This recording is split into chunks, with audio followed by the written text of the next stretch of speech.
spy is criminal. To be an spy is very bad. Ubunetsi ni icyaha, kuba maneko ni bibi cyane.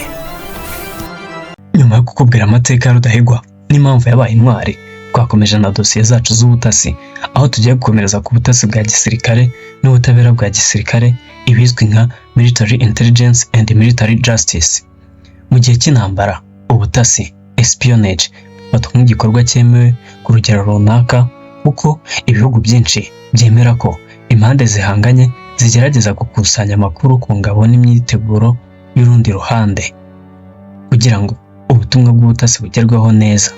Abasirikare bakora ubutasi bakunze kwihindura isura cyangwa kwambara imyambaro ituma badahita bamenyekana kugira ngo babashe kwinjira mu birindiro by'umwanzi, bityo babashe gukusanya amakuru neza. Ariko iyo bafatiwe inyuma y'imirongo y'umwanzi bambaye imyambaro ibahisha umwirondoro wabo nyawo, ntibahabwa uburenganzira bwo gufatwa nk'imfungwa z'intambara, prisoners of war POW, ahubwo bashobora kuburanishwa no guhanwa hakurikijwe amategeko ndetse no guhanishwa igihano cy'urupfu. Amasezerano y'i Hague y'umwaka w'1997 asobanura uko intasi zo mu gihe cy'intambara zigomba gufatwa, cyane cyane mu gice cyitwa Laws and Customs of War on Land, Hague 4. Ingingo yaho ya 29 yo muri icyo gitabo ivuga ko umuntu afatwa nk'intasi iyo yinjiye mu gace k'umwanzi rwihishwa cyangwa akoresheje uburiganya. Afatwa kandi nk'intasi iyo afashe amakuru akageza ku ruhande rw'igihugu cye kiri mu ntambara. Ariko abasirikare binjira mu gace k'umwanzi bambaye impuzankano zabo za gisirikare mu buryo bugaragara bagamije gukusanya amakuru ntibafatwa nk'intasi. Abo ni abarwanyi bemewe n'amategeko, lawful combat, kandi iyo bafashwe bagomba gufatwa nk'imfungwa z'intambara, prisoners of war. Hano ingingo ya 30 ivuga ko intasi ifatiwe mu gace k'umwanzi ishobora guhanwa gusa nyuma yo kuburana mu rukiko, ntishobora guhanwa hatabayeho urubanza. Ingingo ya 31 yo ivuga ko iyo intasi bashije gusubira mu ngabo zayo amahoro nyuma ikaza gufatwa n'umwanzi nk'umusirikare usanzwe, idashobora guhanirwa ibikorwa by'ubutasi yari yakoze mbere, ahubwo igomba gufatwa nk'imfungwa y'intambara ikarengerwa n'amategeko mpuzamahanga. Ariko iri tegeko ntirikurikizwa ku baturage bagambaniye igihugu cyabo, prison, cyangwa abafatanyije n'umwanzi kurwanya igihugu cyabo. Abo bantu bashobora gufatwa bagakurikiranwa kandi bakaburanishwa igihe icyo ari cyo cyose n'aho ariho hose, baba barasubiye mu gisirikare cyabo cyangwa batarasubiyemo, haba mu gihe cy'intambara cyangwa nyuma yayo. Nyuma yo kureba abafatwa nk'intasi, reka turebe abadafatwa nk'intasi mu gihe bari inyuma y'imirongo y'umwanzi. Abantu badafatwa nk'intasi nubwo baba bari inyuma y'imirongo y'umwanzi harimo imfungwa z'intambara zahunze, escaping prisoners of war, n'abapilote b'indege za gisirikare zahanutse, downed airmen. Amategeko mpuzamahanga atandukanye intasi yihinduye isura n'imfungwa cyangwa umusirikare uri guhunga wihinduye isura. Aya matsinda yemerewe kwambara impuzankano z'umwanzi cyangwa imyambaro y'abasivile mu rwego rwo koroshya gusubira ku ruhande rw'ingabo zabo. Ibyo biremewe gusa igihe batarwanya ingabo z'umwanzi, badakusanya amakuru ya gisirikare, kandi badakora ibindi bikorwa bya gisirikare igihe bambaye iyo myambaro. Nanone kandi abasirikare bambaye imyambaro y'umwanzi cyangwa y'abasivile kubera impamvu nko kwikinga imbeho cyangwa izindi mpamvu zitari ubutasi cyangwa ibikorwa bya gisirikare, nabo nibafatwa nk'abarwanyi bitemewe n'amategeko, unlawful combat. Nyuma y'ibyo reka twirebera abasenya ibikorwa by'umwanzi, abazwi nka saboteurs. Abasenya ibikorwa remezo cyangwa ibikoresho by'umwanzi, saboteurs, bafatwa nk'intasi kuko burya ngo nabo bakoresha imyambaro ibahisha umwirondoro igihe bari inyuma y'imirongo y'umwanzi. Intego yabo iba ari gusenya ibikorwa cyangwa ibikorwa remezo by'ingenzi by'umwanzi no gukusanya amakuru ya gisirikare. Ahangaha urugero twavuga nka Operation Pastorius yabaye mu gihe cy'intambara ya kabiri y'isi yose Muri Kamena umwaka w'1942 intasi 8 z'Abadage zinjiye muri Leta Zunze Ubumwe za Amerika mu gikorwa cyiswe Operation Pastorius. Intego yazo yari gukusanya ibikorwa by'ubukungu bya Amerika no gukora ibikorwa byo kwangiza. Hashize ibyumweru 2 gusa FBI yazifashe zose zikiri mu myambaro y'abasivili bitewe n'uko babiri muri bo bagambaniye bagenzi babo bakabwira Leta ya Amerika amakuru y'ubwo butumwa. Hakurikijwe amasezerano y'i Hague yo mu mwaka w'1907 abo Badage bafashwe nk'intasi baburanishirizwa mu rukiko rwa gisirikare rwa i Washington DC. Maze kuwa 3 Kanama mu mwaka w'1942 bose uko ari 8 bahamwe n'icyaha maze bahanishwa igihano cy'urupfu. Nyuma y'iminsi 5 batandatu bishwe bacishijwe intebe y'amashanyarazi electric chair muri gereza ya District of Columbia. Babiri bari batanze ubuhamya bufasha urukiko bahawe imbabazi na Perezida Franklin Roosevelt. Ibihano byabo bihindurwamo igifungo. Mu mwaka w'1948 Perezida Harry Truman yarabafunguye maze boherezwa mu gace k'Ubudage kari kugenzurwa na Leta Zunze Ubumwe za Amerika. Urundi rugero wamenya ni Operation Grave, aho mu mwaka w'1944 mu gihe cya Battle of the Bulge ingabo za Amerika zarashe abasirikare 18 b'Abadage nyuma yo kubafata bambaye impuzankano z'igisirikare cya Amerika. Abo basirikare bari mu gikorwa cyiswe Operation Grave, aho bari bihinduye abasirikare b'Abanyamerika kugira ngo babeshye umwanzi.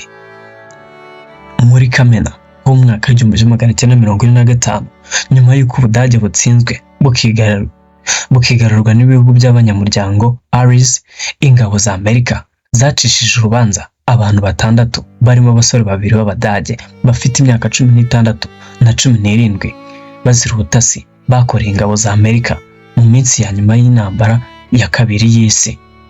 Mu mategeko ya gisirikare ya Amerika Uniform Code of Military Justice USMG ingingo y'106 isobanura amategeko agenga intasi z'umwanzi avuga ko iyo umuntu afashtiwe ari gukora ubutasi cyangwa yihishe agamije gukora ubutasi ahantu hose hagenzurwa n'ingabo za Amerika, nko mu birindiro bya gisirikare, ku mato, mu ndege, mu byanya by'ubwubatsi bw'amato, mu nganda zikora ibikoresho by'intambara cyangwa ahandi hose hafasha ibikorwa by'intambara bya Leta Zunze Ubumwe za Amerika, iyo ahamwe n'icyo cyaha itegeko riteganya ko ahanishwa igihano cy'urupfu. Mu gihe kirekire intasi zabaye imwe mu nsanganyamatsiko zakunzwe cyane n'abanditsi b'ibitabo n'abakora mu filime. Urugero rwa mbere ni igitabo cyitwa Kim cyanditswe n'umwanditsi w'Umwongereza Rudyard Kipling. Muri iki gitabo hasobanurwa uburyo umukozi w'ubutasi atoreshwa kandi akigishwa mu gihe cy'irushanwa ry'ubutasi nka The Great Game. Iri byabaye hagati y'Ubwongereza n'Uburusiya mu karere ka Aziya yo hagati, Central Asia, mu kinyejana cya 19. Hari n'ikindi gitabo cyanditswe mbere yacyo cyitwa The Spy cyanditswe James Fenimore Cooper mu mwaka w'1821. Iki gitabo kivuga ku mutasi w'Umunyamerika wakoreraga i New York mu gihe cy'intambara y'ubwigenge y'Amerika. Ubutasi mu bitangazamakuru burya ngo naho bwaravuzwe cyane. Mu kinyejana cya 20 habaye ibibazo byinshi bikomeye by'ubutasi, spy scandals, bituma amakuru menshi yerekeye ibigo by'ubutasi n'abatasi babo ajya ahagaragara. Izo nkuru zakuruye cyane amatsiko y'abaturage ku mwuga w'ubutasi, nyamara usanzwe ukorwa mu ibanga rikomeye kandi utavugwa cyane mu bitangazamakuru kubera ko amakuru nyayo yabaga ari make. Abantu benshi batangiye kugira ishusho y'umutasi bayikuye mu bitabo, filime n'inkuru z'imimbano zo mu kinyejana cya 20 n'icya 21. Mu buzima busanzwe abatasi nka Valerie Plame bari abantu basabana kandi bafite ubuzima busanzwe, ntibakunze kugaragara muri izi nkuru gusa, bakaba batarakunze kugaragara muri izi nkuru z'ibihangano. Ahubwo mu nkuru z'imimbano umutasi akunze kugaragazwa nk'umuntu ukora wenyine utitaye cyane ku mahame y'mbwirizamuco kandi ukora ibikorwa bye atitaye ku mategeko asanzwe agenga sosiyete. Iyi shusho y'umutasi ukora wenyine yabaye uburyo bworohereza abanditsi kuko yari isa n'imiterere y'abashinzwe iperereza ku giti cyabo, private investigators. Aba bari basanzwe bandika kuva mu myaka y'1920 kugeza magingo aya. Reka twirebera abatasi bazwi mu bitabo bitandukanye ndetse no muri filime zitandukanye. John Fedora yabaye umwe mu batasi b'ibihimbano bazwi cyane mu ntangiriro z'intambara y'ubutita Cold War. Gusa James Bond niwe wabaye umutasi w'ibihimbano wamamaye cyane kandi winjije amafaranga menshi kurusha abandi bose mu mateka. Hari n'abandi batasi b'ibihimbano bazwi cyane barimo George Smile wahanzweho na John Lee Curry na Harry Palmer wakiniwe na Michael Caine muri filime. Abagore mu nkuru z'ubutasi burya nabo ngo nubwo tubazi nk'abanyantege nke, ariko burya mu butasi nabwo babukora neza. Urugero n'uwitwa Madame Shura, uyu nguyu yari nasi ikomeye y'Abayahudi.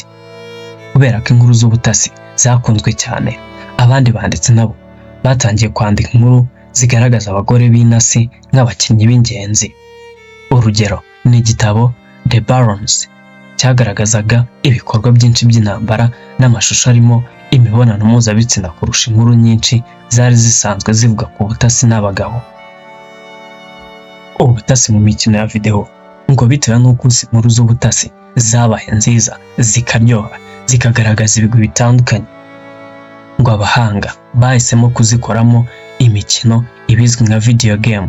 Inkuru z'ubutasi zinjiye mu mikino ya video ibizwi nka video games harimo Perfect Dark, Golden 007, No One Lives Forever, Tom Clancy's Splinter Cells, Team Fortress 2, Metal Gear Series. Izo zose akaba ari imikino ikinwa mu matelefone cyangwa se mu mamashini.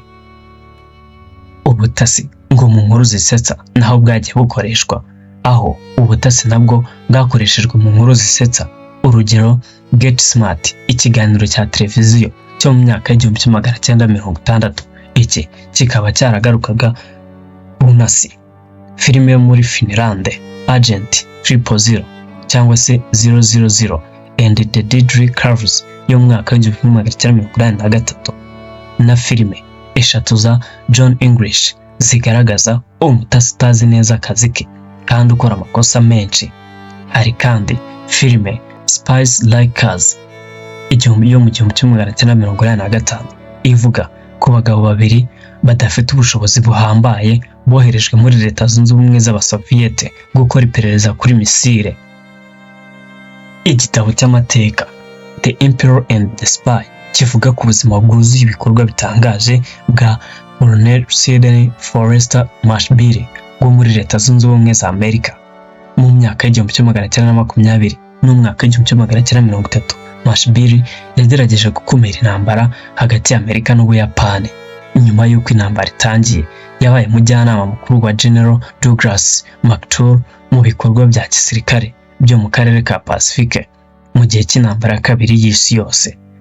Ibyegeranyo byacu bigaruka ku ncamake z'ubutasi n'aha tuzisoreje. Niba hari icyagucitse urebe mu biganiro byatambutse kugira ngo urusheho gusobanukirwa. Gusa sinasoza n'abashishikarije gukanda subscribe kuri New Docs TV kugira ngo utazagicikanwa n'ibyegeranyo byiza tubagezaho.